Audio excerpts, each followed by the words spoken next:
मुख्यमंत्री भूपेश बघेल के संबोधन के बाद प्रधान संपादक सुभाष मिश्र ने मुख्यमंत्री भूपेश बघेल का एक बेहद खास इंटरव्यू भी लिया। नमस्कार दोस्तों, आज की जनधारा और वीआईपी न्यूज में मैं आप सबका सुभाष मिश्रा स्वागत करता हूं।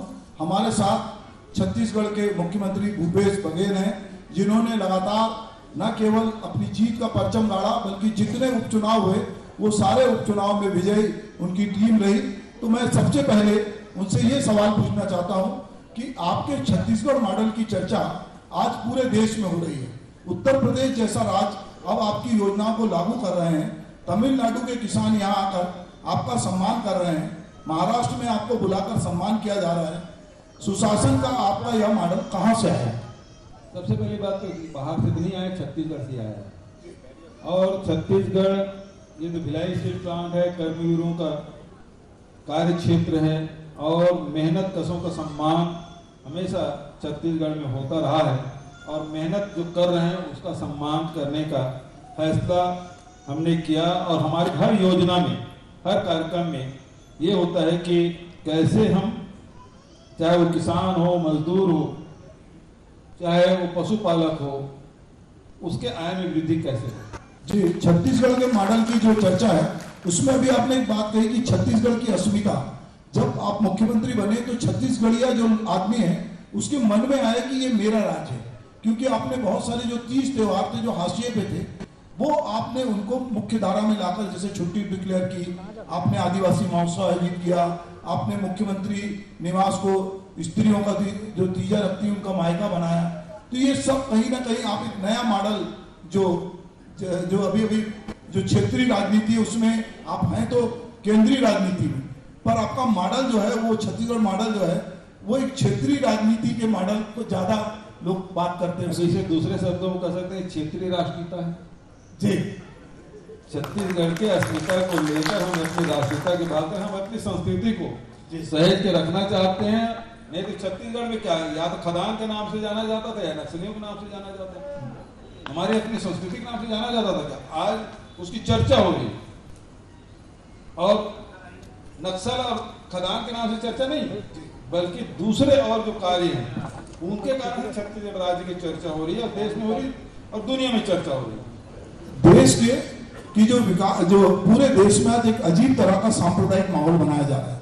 कई अभी आप जिसका जिक्र लगातार अपने भाषण में भी कर रहे हैं, अभी भी आपने कहा, तो कई जगह पे सरकारें स्वयं इसमें शामिल नजर आती है। छत्तीसगढ़ में भी बस्तर से लेकर कवर्धा तक इस तरह के प्रयास किए गए।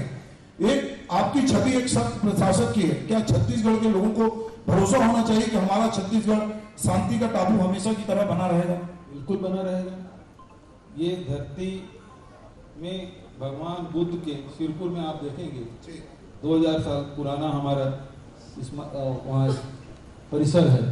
तो बुद्ध का प्रभाव, कबीर का प्रभाव, गुरु घासीदास का प्रभाव, स्वामी आत्मानंद का प्रभाव, यहाँ संतों का बड़ा प्रभाव रहा है। और इसी कारण से शांति का टापू हम सब कहते हैं। तो आज गांधी जी का बड़ा प्रभाव, स्वतंत्रता संग्राम सेनानी, और आप देखेंगे हमारे छत्तीसगढ़ में खूब हुए, स्वतंत्रता आंदोलन में भी बढ़ चढ़ कर हिस्सा लिया गया। तो उसका उन सब का महापुरुषों का असर है। और दूसरी बात, हम सब भाईचारा के साथ रहते हैं, प्रेम के साथ रहते हैं, तो यहाँ नफरत फैलाने का काम नहीं हो सकता। छत्तीसगढ़ में बड़ी खासियत वो ये है कि यहाँ जाति, बहुत सारे जाति, यहाँ भेद हो सकता है, कोई ब्राह्मण हो सकता है, कोई ठाकुर हो सकता है, कोई और किसी जाति का हो सकता है, लेकिन वैमनस्यता नहीं है। मुख्यमंत्री जी से अंतिम सवाल जो जिस पर उन्होंने अभी यहाँ बोला भी था कि देश के विकास में राज्यों की महत्वपूर्ण भूमिका होती है। प्रधानमंत्री सहकारी संघवाद की बात करते हैं। कल ही उन्होंने सहकारी संघवाद की दुहाई देकर आपसे पेट्रोल के दाम कम करने को कहा। एक विपक्षी राज्य के मुख्यमंत्री के रूप में आपका अनुभव क्या कहता? आपने कहा कि आप म्यूट में थे, आप कुछ बोल नहीं सकते, महंगाई वो बढ़ाते हैं, सवाल आपसे पूछते हैं। जैसे लोग आजकल नेहरू जी को और गांधी जी को ढूंढते हैं, जो भी गलती हुई है तो पिछली गलती के लिए उन्हीं को जिम्मेदार ठहराते हैं। उसी तरह का कुछ मामला दिखता है। एक साइलेंट मोड होता है, एक म्यूट होता है। अब जब मुख्य प्रधानमंत्री जब मीटिंग करते हैं तो लिसनिंग मोड होता है, तो हम लोग लिसनिंग मोड में थे। तो लिसनिंग मोड में जो सुन सकते हैं आप, तो वही स्थिति है रही हमारी। अब महंगाई जो बढ़ रहा है, पेट्रोल डीजल के भाव हमारे हाथ में, आप भाव मत बढ़ाइएगा। 2 साल हो गए शेष लगाते, शेष का हिस्सा भारत सरकार के पास, जैसे सेंट्रल एक्साइज की जो पैसा है उसमें कहते हैं भारत सरकार 42% राज्यों को देती है, अच्छी बात है, मिलती है 42%, लेकिन 42% मिला क्या? आज मैं हिसाब करके लगाऊं जीएसटी का और सेंट्रल एक्साइज का और हमारे जो कोल के जो रॉयल्टी पेनाल्टी रॉयल्टी रखा हुआ है वहाँ, तो करीब 30,000 करोड़ रुपया। यदि हमको दे दे साहब तो हम पूरा माफ कर देंगे। एक तो हमारे पैसा हिस्सा देते नहीं और दूसरा कहते हमको वेट कम करो, तो शेष आप कम कर दो, सेंट्रल एक्साइज आप कम कर दो, झंझट खत्म।